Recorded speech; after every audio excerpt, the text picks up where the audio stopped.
उत्तर प्रदेश में दलित राजनीति करने वाले दो नेताओं मायावती और चंद्रशेखर को हरियाणा में बहुत आस थी, लेकिन नतीजों ने दोनों का बड़ा झटका दिया है।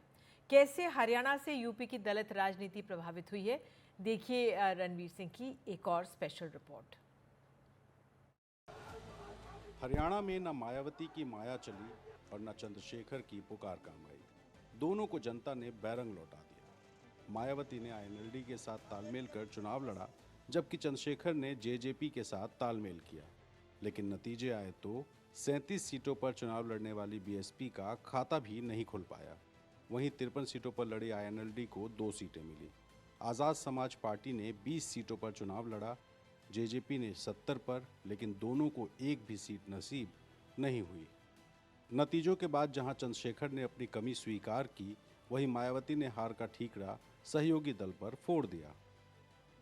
हम लोगों ने अपनी बात मीडिया को के माध्यम से पहुंचाने का काम, जनता के बीच में जाकर पहुंचाने का काम किया, और वो जो भरोसा जनता का बनना था वो हम कम बना पाए। मैं ये नहीं कहूँगा कि ये हुआ वो हुआ, मैं बिल्कुल ये कहूँगा कि कुछ कमियां रही हैं हम लोगों में, उन कमियों को हम लोग दूर करेंगे और ज़्यादा मेहनत करेंगे। जो विश्वास नहीं बन पाया उस विश्वास को संघर्ष करके मजबूत करेंगे। बीते लोकसभा चुनाव में चंद्रशेखर ने निर्दलीय चुनाव जीतकर सबसे बड़ा झटका बीएसपी को दिया था। बसपा इस बार लोकसभा में खाता भी नहीं खोल पाई। वहीं चंद्रशेखर नगीना से चुनाव जीतकर संसद पहुंच गए। हरियाणा चुनाव हुआ, उसमें जो दलित मतों की जो प्रवृत्ति रही, उससे ये जाहिर होता है कि उसने बीएसपी और आज़ाद पार्टी दोनों को बड़ी संख्या में समर्थन नहीं किया। और ये भी जाहिर हुआ कि दलितों में एक आकांक्षी समूह उभरा है, जिसने अपनी आकांक्षा के आधार पे पार्टियों का चयन किया। चंद्रशेखर का एम्बिशन तो है कि वो बीएसपी का विकल्प बने, लेकिन अभी उसके लिए ये हरियाणा चुनाव ने ये बताया कि अभी भी बीएसपी के प्रति दलित मतों का झुकाव ज़्यादा है। एक तरफ चंद्रशेखर आज़ाद खुद को दलित राजनीति का सबसे बड़ा चेहरा बनाने की जद्दोजहद में जुटे हुए हैं, वहीं बीएसपी आकाश आनंद को दलितों का युवा चेहरा बनाने की कोशिश में लगी है। हालांकि लोकसभा चुनाव में मायावती ने अपने भतीजे आकाश आनंद को अपरिपक्व कहते हुए पार्टी के नेशनल कोऑर्डिनेटर और अपने उत्तराधिकारी के पद से हटा दिया था। लेकिन लोकसभा चुनाव के बाद न सिर्फ दोनों पदों पर आकाश आनंद की वापसी हुई, बल्कि मायावती ने हरियाणा विधानसभा चुनाव में पार्टी की चुनाव प्रचार की कमान आकाश के हाथों में सौंप दी। कांग्रेस के पास अच्छी लीडरशिप होती तो वो शायद और अच्छा करते, लेकिन बसपा के लिए सिर्फ लीडरशिप बड़ा सवाल नहीं है। बसपा पूरी तरह से एक कमज़ोर पार्टी बनती जा रही है। मायावती के जो नारे थे वो नारे कमज़ोर होते जा रहे हैं।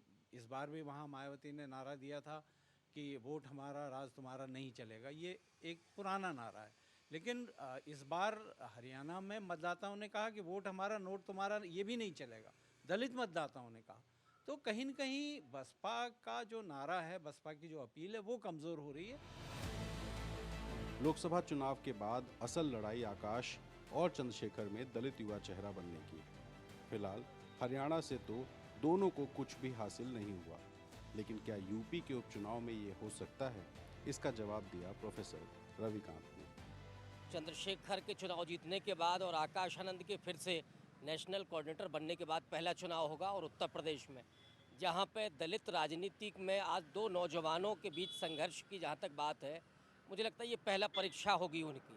और इस परीक्षण में आकाश आनंद, चूँकि अभी लोकसभा चुनाव में तो बहुत अच्छा वो बोल रहे थे और ख़ास करके दलित नौजवानों में बहुत प्रभावित हो रहे थे, लेकिन जिस तरह से मायावती ने उनको हटाया था, उससे थोड़ा सा झटका लगा था। चंद्रशेखर चुनाव जीतने के बाद एक नई उम्मीद के साथ वो इस समय पूरे देश में घूम रहे हैं, खास करके नॉर्थ इंडिया में। तो उनके लिए भी ये वर्चस्व का एक तरह से जंग होगी ये, और आकाश आनंद और चंद्रशेखर दोनों की परीक्षा होगी, और इसमें कौन बाजी मारेगा ये तो देखना पड़ेगा, और दलित राजनीति को आगे कौन लेकर के जाएगा ये यहीं से तय होने वाला है। बीएसपी और आज़ाद समाज पार्टी की इन कोशिशों के पक्ष में क्या दलित समाज यूपी विधानसभा के उपचुनाव में इन दोनों में से किसी एक दल को चुनेगा, या फिर दलित समाज अपने हितों को देखते हुए बीएसपी और आज़ाद समाज पार्टी से अलग होकर किसी और पार्टी के विषय में सोचेगा? ये देखना आने वाले दिनों में बेहद दिलचस्प रहने वाला है। लखनऊ से कैमरा पर्सन राजेश गुप्ता के साथ रणवीर, NDTV इंडिया।